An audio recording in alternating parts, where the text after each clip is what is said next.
All right, we're moving on to Part B, which is the oversight hearing on high-speed rail. Please, I'd like to see Lou Thompson, High-Speed Rail Peer Review Group, Anthony Simbol, Deputy Legislative Analyst for this issue, and Jeff Morales, of course, CEO from the High-Speed Rail Authority, and Jackie Thompson.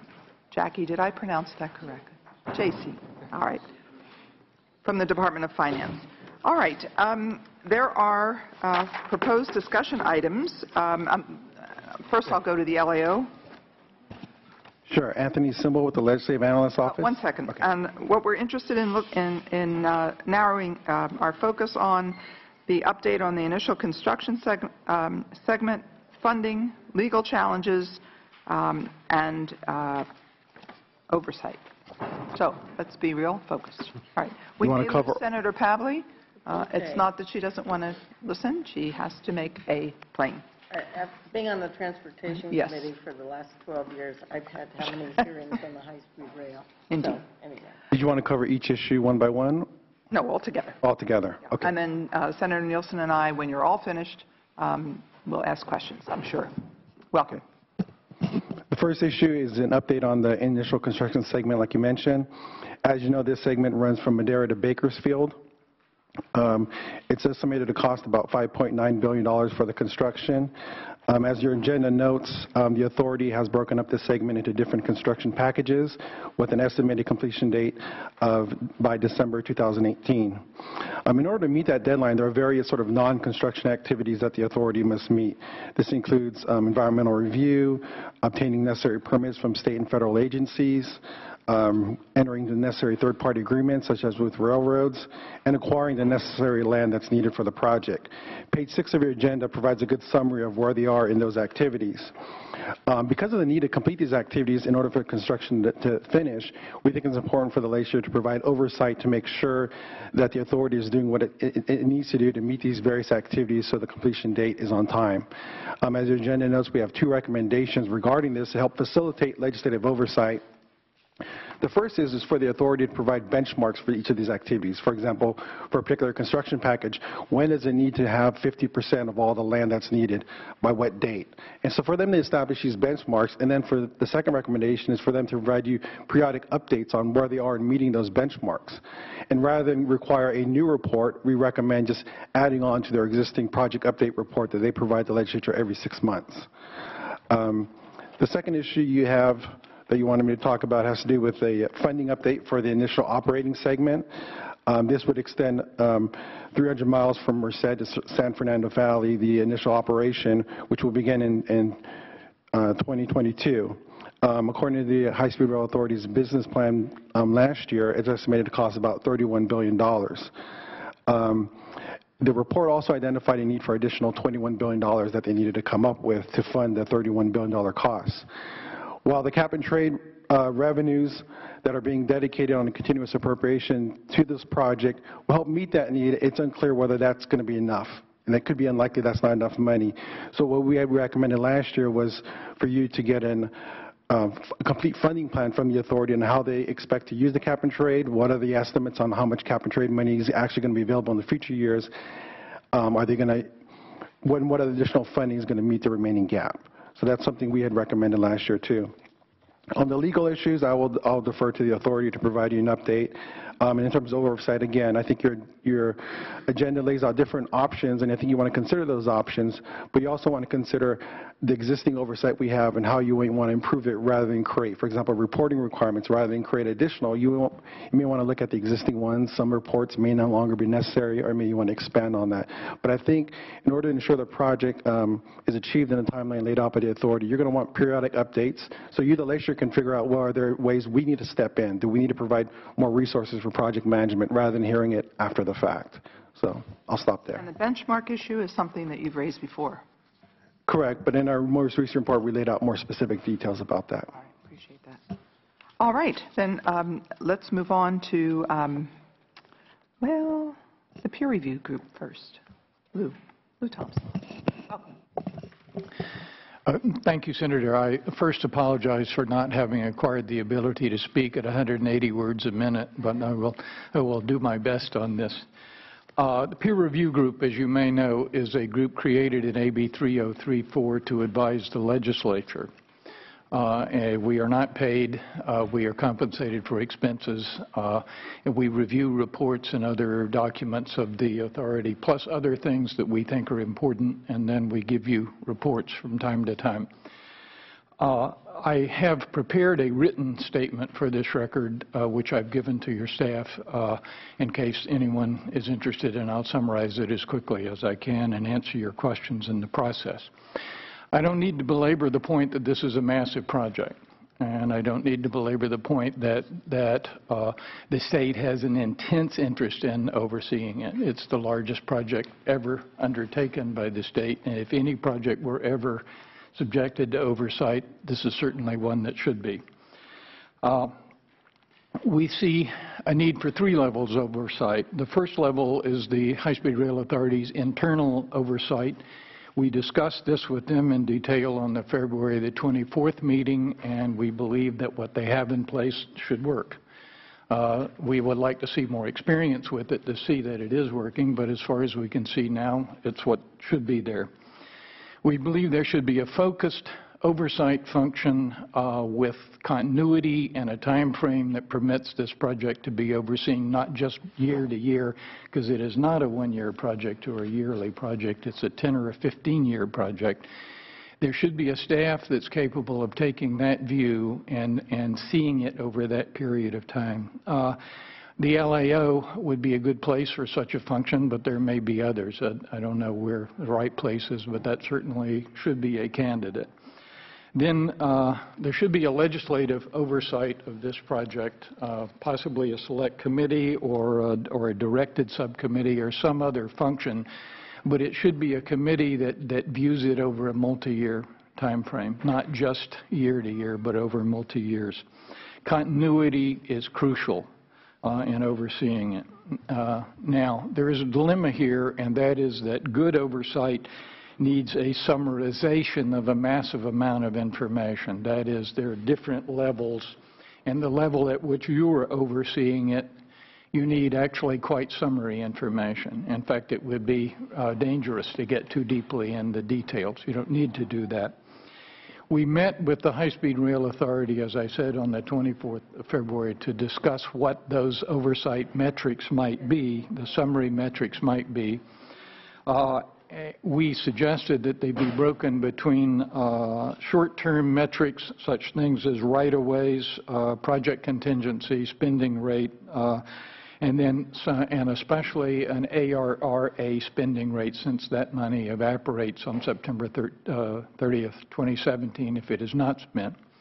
These would be what we call, or what are called, dashboard indicators. They're not numbers. They are indicators that tell you generally, is it green, yellow, or red. If it's green, we don't worry about it. If it's red, we better do something about it. And yellow gets the process started. There should be some long-term dashboard kind of indicators as well that gives you a sense of what are we learning and what is that telling us about the project, and what does that tell us about the segments of the project and how they might change from what we've learned. Most of these can be readily developed from the project update reports, and that they already have business plans, and indeed a number of them are already in place, and we note that. At the same time, we would strongly recommend that you ask the High-Speed Rail Authority to review all of their reporting responsibilities and simplify them. Too much information that sometimes can be as bad as not enough. And too many reports actually cost time, and they can conflict, and they actually may yield no benefit at all. So it would be worthwhile to ask them to review and give you a recommendation as to things that can be combined or simplified. Finally, we would be happy to continue to work with the High-Speed Rail Authority on a summarized list that suit your needs, and that would be improved with some feedback from you as you see how the process is going as what you think you need. Thank you. Thank you very much for the clarity of that presentation. I appreciate that very much. We'll have questions as soon as we're through with everyone. Senator, does that work? All right. Let's have Jeff Morales, of course. Welcome. Thank you. Thank you, Chair and Senator Nelson. Very quickly, I just want to talk about progress, and then I'll go through the questions. It's very important to note our program is fully underway statewide. In the north, we're beginning with the Caltrain electrification project, 150-year-old diesel commuter line that will now be electric. Our construction in the Central Valley is underway and will be expanding rapidly in the coming weeks and months, and then sustained over several years. I do want to point out, in the context of the GHG discussions, we have a program in place to ensure that we have zero net emissions during construction, which is a pretty massive commitment for any project. That will, and Senator, in some of the questions of pre-2020 reductions, that will help produce pre-2020 reductions, which we estimated somewhere between almost 300,000 to 700,000 tons of reductions. Clear, tangible benefits, specifically in the Central Valley, where the work is underway. Simultaneously, we are moving forward with environmental clearance on remaining sections and proceeding with investments in the so-called bookends. I also want to point out, as the ARB noted in its report, that 100% of our funding this year, cap and trade funding, is going into disadvantaged communities on that. With regard to your questions, you asked about our major potential delays and the risks associated. We have a comprehensive risk management program into place. It's really industry. It's at the forefront of what's being done in the field to identify and manage risks. As far as the construction element, certainly right-of-way, as we have identified as a challenge and a risk to our schedule and cost, and we are actively managing that. You asked about the ARRA funding, and Lou Thompson mentioned that as well. We have $2.2 billion worth of ARRA funding. To date, we have expended about $500 million of that, and so what we're looking at is approximately $1.7 billion between now and September of 2017. We monitor and project forward on a continuing basis with the Federal Railroad Administration, and our latest estimates show that we expect to expend those funds by June of 2016, so well before the deadline, and I can talk more about some of the steps that we're taking to get there. You asked if we had, on the right-of-way question, whether we have enough parcels to begin construction. Again, we have begun construction, and so the short answer is yes. The longer answer is we have approximately 520 parcels that have to be acquired as part of the initial construction, the contract underway. As of today, we have 256 contracts signed for those parcels, and we've delivered about 140 of those parcels to the contractor, and that's what they're using to move forward with construction. All the parcels are in the process of being acquired. First offers have been made, so now they're moving through the pipeline and will be delivered to the contractor in order to keep the program moving forward and on schedule. There's a question about the burn rate, the amount of money we will have to spend. I would just say it's a little difficult to compare our program to a typical project, in part because of the length of it. Our first two contracts cover almost 100 miles, and so that's where the ARRA funding will be going. Over that 100 miles, we will have essentially the equivalent of, half a dozen to a dozen what would be typical projects going on simultaneously, because work can proceed in multiple areas. So while I would never say I'm comfortable with almost anything we're doing, I'm confident that we'll be able to achieve that rate. For comparison, I would point down the block. Over the next 2 years, the arena and the associated construction here in Sacramento are going to spend close to something on the order of $600 million in a square block. So again, I think for comparison purposes, we can certainly see how we will be able to do that. I'm not sure you should compare it to the... There may be other issues, but just from a construction perspective... People don't like that arena. Yes. A lot of people. Fair enough. On the railroad agreements, we have reached agreement with the union. We have two major railroads that we have to reach agreements with, the Union Pacific and the BNSF. And Those agreements all relate to how we interact with them in terms of adjacency to their operations, acquisition in some cases of parcels, and ensuring that our mutual operations can be conducted safely and efficiently. We've reached all of the agreements with the Union Pacific and are just finalizing now the acquisition of properties with them. And we are underway with the BNSF and expect to have those agreements concluded in the next few months. So we're moving forward very well on those. The funding, in terms of identifying the funding gap, we have the requirement to provide a business plan to the legislature every 2 years. The next one will be in 2016. That will include the update of the funding plan and the financing options. As part of that, a key part of that analysis will be getting as good an understanding as we can of what the cap and trade revenues are coming in at and what they look like going forward so that we can understand how we can best use those and put those to most effective use. In terms of being able to use it, cap and trade as a financing tool, the biggest key there is at this point time. Seeing several auctions come in, seeing how stable the proceeds are. We are in constant discussions with private entities who are interested in the program and being a part of it and potentially looking at the availability of cap and trade to finance. And they are looking for that stability in the revenues coming in. And so as we see the revenues come in from several successive auctions, we'll be able to determine if, in fact, we can then move forward with it as financing. Legal challenges. We have resolved the major legal challenges which revolved around the initial 1A funding. We do have pending CEQA litigation. 7 lawsuits were filed in the Central Valley. We have settled 2 of those. We're in discussions with the remaining parties who have filed.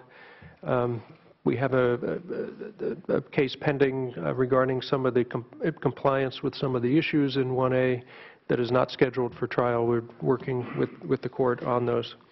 And then lastly, yes, on the oversight question, I would certainly concur with the comments that have been made in terms of the need for oversight, the importance of it, but also making sure we're doing the right sort of oversight and providing you and the public with the right sort of information. Our oversight begins within the authority, with the board. We have an independent board that includes appointees of the legislature and a finance and audit committee of the board we've worked with them to develop some dashboard metrics that we are now putting out monthly, and they're available to the public to look at, to monitor key elements that Mr. Thompson spoke to. We have an internal audit function. We also have oversight from the Federal Railroad Administration. The peer review group is an important element of oversight to provide information back to the legislature. And then in terms of the metrics, again, we have developed a series of metrics which have been provided to your staff. These are typical metrics that are used in construction projects, dealing with costs, schedule, other key metrics that will show where we are in the program, provide useful information on a summary basis. All right. Thank you. Then there'll be some questions, but let's finish up with finance. Sure. As far as the vacancies that currently exist, the Transportation Agency is taking the lead on that process, and agency has reached out to the various entities that currently have vacancies and is working to ensure that those positions don't remain vacant for an extended period. Yeah, that's an issue with the peer review group as well. Right. Okay. All right. Questions, Jim? And then I'll go. What is the actual number of miles in this first build-out? Is it 80 to 130, I've heard, but what are we talking about? The Central Valley section is approximately 130 miles. Right now we have the first section under contract is 29 miles. 39 miles? 29, sorry. And then we have not yet executed the contract for the next section, which is 65 miles. So we have a total of 94 right now that are either actually under contract or about to be under contract, and we're in the process of procuring the balance. That's Madera to Bakersfield, or where? Madera to just north of Bakersfield, yes. Right. Okay. I'm going to jump around here a little bit. One of the things we talked about earlier in the hearing is the vicissitudes of this cap and trade money, and you're counting heavily on that revenue stream, like 20%, and somebody's talking about getting up to 30% for the high-speed rail. Is that right? 25% is what was provided 25? going forward on an annual basis, right? Well, do you look at that in the long-term build-out as money you can count on for 20 years or 30 years? We're looking at a number of different scenarios, depending on what level that comes in at. Obviously, what we know, we've got 25%. We don't know what that equates to on a dollar basis. So we are running and evaluating different scenarios on different assumptions and how we would then effectively use the funds going forward. What is the plan for, let's say, maturity of the whole system that would pick up the Bay Area into Los Angeles? You know, this is just a small little piece of California that doesn't have much population comparatively in terms of high numbers on the rail. So how long will it take to build out, and how many miles do you expect would be ultimate on it? What's called the Phase 1 system, and that was designated in Proposition 1A from San Francisco to Los Angeles, is 520 miles. Our current plans show completion in 2028. 2028? For that, okay. We are working to accelerate that, but also to deliver segments of that before that, and then it ultimately gets tied together. And so we could conceivably have, and we're looking at the possibility of separate segments. So for instance, the San Francisco to San Jose would be up and running before that independently, the Central Valley section in Southern California, and then they get knitted together over time. There's been resistance from some of the urban areas, Silicon Valley, for example. How are you going to plan to serve those areas that don't want you? I think you're referring to some of the early concerns on the peninsula, the lower end of the peninsula, were over the initial plans for what was called the full build option of full 4-track elevated structure. There was strong opposition to that. The legislature, we modified our plans, and the legislature captured that, and so what we are moving forward now is a system within the existing right-of-way of the existing commuter line there, dramatically reducing the impact, delivering it much faster and at far less cost, and achieving the same operational characteristics. Allow me to regress a minute in terms of the funding. So you're not now just totally counting on cap and trade. You're looking at other sources. Would that be bond funds, or what other sources would be available? Private investors are going to put any money into this? Yes, we have identified sources of funding. We have a total of $3.3 billion in federal money today. We have the Prop 1A bonds, and currently there's about $4 billion of that is not committed to a particular section right now. And we have the cap and trade funds. Other tools that are available, there is a federal loan program specifically for railroad development that we are evaluating.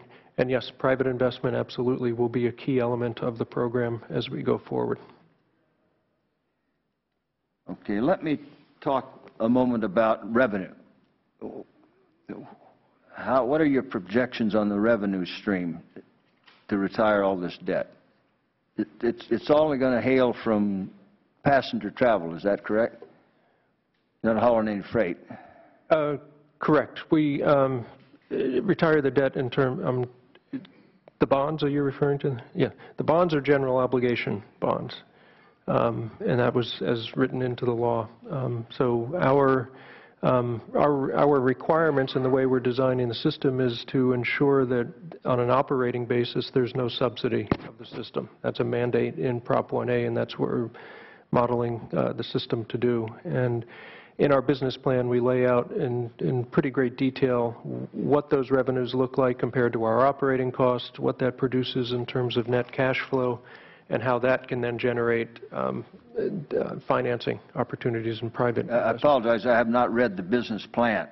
But enlighten me. So the expectation in your business plan is passenger revenue will pay this, keep this thing going. Is that correct? Pay all construction costs, all build-out costs, and keep it going? Not the capital costs. Again, cover the operating costs. I'm not aware of any there are very few places anywhere in the world where the capital costs of infrastructure for any transportation is paid back. That's a public investment typically. And so, again, the requirement in law for us and all of our plans is to, on an operating basis, to have net positive cash flow. This isn't rhetorical. It's a hard question. What's going to be different with this rail system as opposed to Amtrak, which has never made it? It's a fair and a good question. It's a fundamentally different system, and in a number of respects, and one of them being its speed, because it then fills a different niche in the transportation market, and what has been demonstrated around the world and in the U.S. with the closest thing that we have to high-speed rail, which is the Amtrak Acela service on the Northeast Corridor, is that this service, because of its efficiency, the total time travel, the productivity, all of those factors allow the system to pay for itself and to be attractive. That's true of high-speed rail around the world on an operating basis, and even on the Amtrak system, that Northeast Corridor, which is top speeds at about 150 miles an hour, we're going to have top speeds of 220. 220? 220. 220. 220. The Amtrak service is now capturing over 80% of the travel market between Washington and New York, and is not only paying for itself, but significantly subsidizing the rest of the Amtrak system. And so we have a very high degree of confidence based on the combination of our modeling and experience around the world that we'll achieve the same sort of results. I've had a little trouble over the years figuring this thing out. I know it's required to stop by the statute every so many miles, isn't it, for passengers? No, by statute, there are some specific requirements. There's a limit on the total number of stations, and there are specific stations identified where we have to have stations. How the system actually operates will depend on decisions made at that time. So there will be, for instance, potentially express trains between Los Angeles and San Francisco. There will be trains that make stops at different locations at different times of day based on market demand, things like that. That has a big impact on, though, will 220 miles be your average that we're going to hit every way? I mean, if you're going to stop often, how can you maintain that? You have to have top speed at 300 if you're going to maintain it for the whole distance, aren't you? Yeah, no, 220 is the maximum speed. But that won't never be your average speed from destination to destination in the course of it. So it'll be faster than regular train, but 220s, that's a peak. Correct. I got it. Right, okay. but to give back to your question on Amtrak, just as a point of comparison, the San Joaquins, which run up and down the Central Valley, those trains average about 50 miles an hour. Mm-hmm. We'll be at about, on average, through the Central Valley, I'll have to double check, make sure I'm not saying right, but about 3 times that speed. Just a couple of minutes here. I don't want to dominate everything here, but eminent domain's a big deal with me.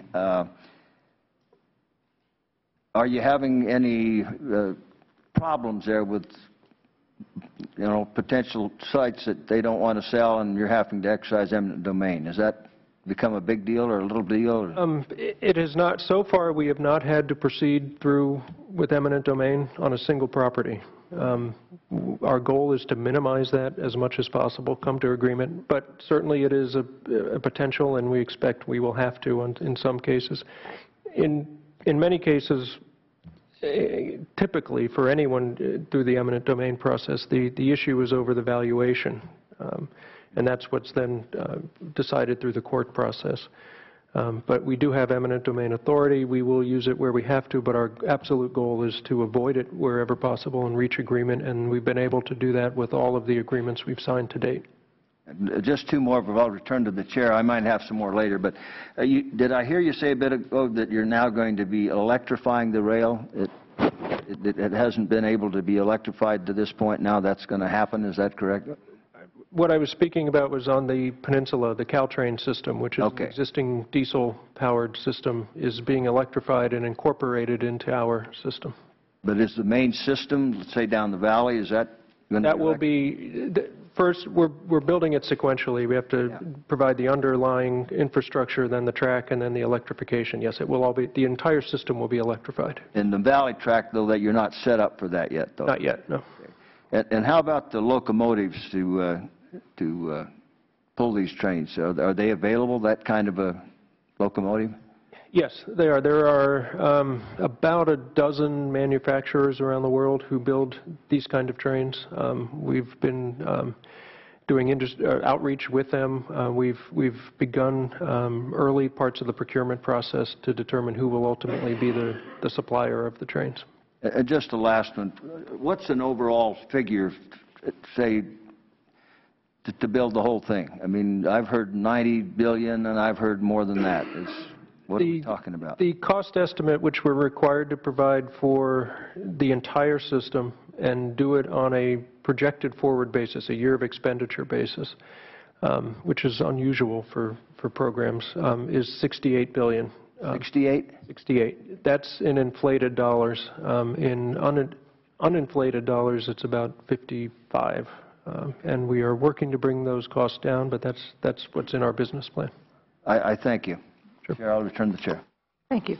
Just a couple questions, and then we'll open it up to public comment. When you, Mr. Thompson, talked about developing a dashboard, I heard Mr. Morales say that, in fact, that is underway, or what is happening with that? We held a discussion on this issue of what dashboard indicators would be most useful to you on February 24th. I'd say we reached agreement on several of them and several that we're still discussing, but I have no doubt that if we sit together, we can put together the kind of indicators that you need, not they and not someone in between, but you need to tell almost at a glance how are things going. All right. Well, we would like to request that you report back with, we hope, an agreement on this issue. I think it would really be helpful to track the metrics that in the way you described it. I think it would be extremely helpful. Let's see. And finance, you talked about there are vacancies. I'm wondering, Mr. Thompson, if that has affected your operations per se, and vacancies on the peer review group. Well, if you lose 4 of your 8 members, you lose half of your expertise and laborers of one kind or the other. We certainly would be strengthened to have those positions filled. How long have they been vacant? Some as long as, well, one has never been filled, and others have been vacant for 2 or 3 years, one for 1 year. Do you have any comment on that? I mean, you said we'll do it as soon as possible, but maybe we need a little bit more, I agree with Mr. Thompson. I'm not sure how that, one was never filled? One has never been filled, that's right. What's the requirement on the, is there a requirement? Yes, there is a legislative requirement which I can furnish you as to who appoints what, but as it stands now, the finance director, the controller, the treasurer, and the Caltrans, or California State Transportation Agency, each have 1 slot to appoint. I see. And are those the slots that aren't filled? Yes, those are the ones that are not filled. Well, I'd like you to report back to us what the plans are to fill those. And if there are applicants, I mean, if that's just a designee, is that a designee? Well, each individual has to have a certain type of expertise. Sure, we have obviously. it, but sure. So I know in some cases, like in finance's case in particular, we're actively reviewing potential candidates, and so I can speak to that one in particular. And in the cases of the other individuals, for controllers and treasurer's office and the transportation agency. I know that the agency has reached out to the other entities to discuss the vacancies, but I can certainly report back. I would really appreciate that. May I add something to that? Because what she said is quite fair. Several of the slots, two in particular, have a very specific requirement for high-speed rail expertise in Europe and Asia, et cetera, and those are very rare people to find. It would be very helpful if some flexibility could be shown. For example, the challenge in the next 6 years is essentially to build a highway project. It isn't really a high-speed rail project. It's more of a highway project. And so someone with that expertise of how is this done, what are the issues, would be just as useful as somebody who knows how to build high-speed rail projects. Possibly in the future that will change, but some flexibility would also be useful. I think one of the things that would be helpful, I mean, perhaps, I assume this was set up by statute, as I recall? Yes. A part of the, all right, that kind of, that may need to be tweaked in the statute, which we could do, seems to me, in the trailer bill. You know, reflecting some of the comments that he's made. Maybe a 4-year term or a 5-year term that has certain expertise at this point and others. I mean, why don't you come back with some of sort of work with staff to see if we can get this peer review up and running, because it's more minds are better than less, right? Just in general. Mr. Morales, did you speak about, are you concerned about any of the legal challenges presenting delays primarily because of the courts? Again, we've worked through what was probably the most troubling case initially, which had to do with the challenge to the bonds, and that's been resolved in our favor. Obviously, any case has the potential to create delay. Frankly, some of the plaintiffs have filed suits with the stated expression of trying to create delay. So we are working through all of those, but what I can say is that the suits, at least directly, have not so far, in fact, imposed delay on the program, and we're constantly looking at ways to mitigate any impacts from those. And right now, we don't see any of the pending cases inflicting delay on us. Are they all in the Superior Court of Sacramento? The CEQA cases are in Superior Court here in Sacramento. Yes, there is another case in the appeals court, and we have an issue of preemption, federal preemption case that is essentially being pulled into the state Supreme Court. We're being brought in through another case. All right. Senator Nielsen, I think we'll listen to public comment if there's anyone here. Absolutely. Questions, and that'll be all. The greenhouse gas, do you have any projections of what your reductions will be? The cap and trade money is going to be invested in this. From build out, what will be the reductions that you can anticipate? Sure. Yes, Senator, we do. Early, again, before 2020, through a combination of things we're doing, we estimate between 278 to 674,000 metric tons. As we get up operational, and that's obviously where we'll produce the biggest reductions, ultimately we are looking at 18 million tons. 18 million? 18 million tons being reduced, and that's as we see, part of where that comes from is the mode shift of people out of either cars and especially out of airplanes onto the train, because the train's electric, non-polluting. The carbon footprint is minimal, and certainly compared to an airplane. I'm not being argumentative, but can we really anticipate that many Californians will want to get out of the car? I mean, won't that take generations if we're going to get to that ever? I don't know. That's, we're seeing a lot of people don't realize we have in this state, Senator Wolk certainly knows the Capitol Corridor and how important that is. It's the third busiest line in the country.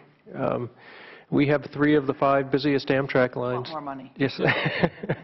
3 of the 5 busiest Amtrak lines in the country. And again, that's with service that struggles to compete with the car in some cases because we're running on freight tracks currently and have to compete for that. We do expect to see that change. It will increase over time, and it also is important that it's tied to connecting transit and other services on the ends so that people can make a complete trip. And so that's why we are working closely with local and regional partners to improve local transportation that connects with us. Last question then. In your business planning, and you don't have to recite them here, I could just get them on paper or something, but do you have then an anticipated ridership and annual revenue? Yes, we do. Okay. Yeah, well, if you'd like, I'd be happy to. Well, go ahead. Or we can Sure. come in and talk. But yes, we have detailed forecasts for ridership, for revenues, for operations and maintenance costs, and how all of those things tie together, projecting out at different stages of the program and over time. Okay. We'll just request that separately. You don't Certainly. have to go there. Well, thank you, Madam Chair. Thank you. Before I go to public comment, I just wanted to ask one more question and ask Mr. Simbal, at the LAO, when you mentioned, and so did Mr. Thompson, it's hard to get if you're going to conduct good oversight, you need to have a good report, and you need, rather than just have a mountain of information that you simply can't get that those who oversee can't get their arms around. Would it be, I would like to suggest that before the May revise, that the LAO, the staff, and Mr. Morales, and any suggestions you have, Mr. Thompson, get together and talk about this issue of oversight, the many reports, whether it would make sense to consolidate in some way and make it more usable, because it is a mountain of a project. Yes.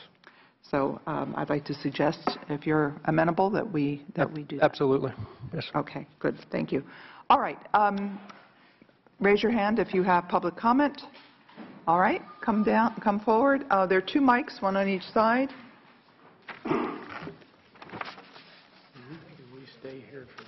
All right. Welcome. Identify yourself for the record. Welcome. Chair and Senator Nelson, Lance Christensen from Reason Foundation. We have almost 50 years of expertise in the area of transportation, and specifically of public-private partnerships, and have been watching the high-speed rail for some time. We've done multiple due diligence reports and have gone through a lot of the plans. The mountain of research that you say is out there. It's very hard to navigate. And if this project made sense, I think we would be able to, with the staff and others that are here, quibble on some of the specifics. But as we've gone through, as I've listened to this conversation today, I think we have 5 questions, and I'll just run through those quickly. How are we protecting the property rights of those, both the condemned and then those that are adjacent to the line? This has serious implications in some of the higher density areas that we're in or anticipating going. Who's going to actually pay for this, as Senator Nielsen has pointed out, and others? And is the greenhouse gas money and others going to go on in perpetuity? And is the state going to subsidize the maintenance of this in operation at some point in time? Who's actually riding this train? 39, 44 million people a year at some point in time, where are they going? And adding on to that is, how does that actually reduce sprawl? If we're encouraging people to use this train, where are these 39 to 44 million people or more going every year that's going to reduce sprawl, especially as we have places along the line in the Central Valley? And then fourth, really the serious question here is, if we're using cap and trade money, AB 32 has a 2020 target date. It's not built out till 2022, at least for the first part. Where are we getting these greenhouse gas reductions? Concrete and steel just alone are massive. Removing the carbon sinks along the Central Valley and the trees, those are all massive impacts to greenhouse gas reductions. These are questions I think the legislature should really think hard about and ask these questions, especially if we're dedicating money, which may go to other projects that would reduce greenhouse gases. Thank you for your time. Thank you for your thoughtful questions. Welcome. Thank you, Madam Chair. Members, Sarah Flocks from the California Labor Federation. We've been supporters of the high-speed rail project since Prop 1A, and we have participated in numerous legislative and budget hearings on the high-speed rail project under the two former executive directors and the former board. And I would like to just say to this committee that we are very, very pleased with the work of Mr. Morales and his department and the board. The relationship, I think, between the legislature and the former executive directors of the High-Speed Rail Authority was contentious at times, but from those discussions there did come revisions to the business plan and real improvements to the work of the High-Speed Rail Authority. So we're very pleased to see this committee working with Mr. Morales and his staff to make sure that this project is timely and on time. And we are happy to participate in this process and very happy with the work and the progress that we've seen so far. So thank you. Okay, thank you very much. Further public comment? All right, I believe that concludes the business of the committee, the subcommittee this afternoon. I want to thank everyone for coming and for your forthcoming suggestions and reports. We appreciate that. Thank you. Thank you.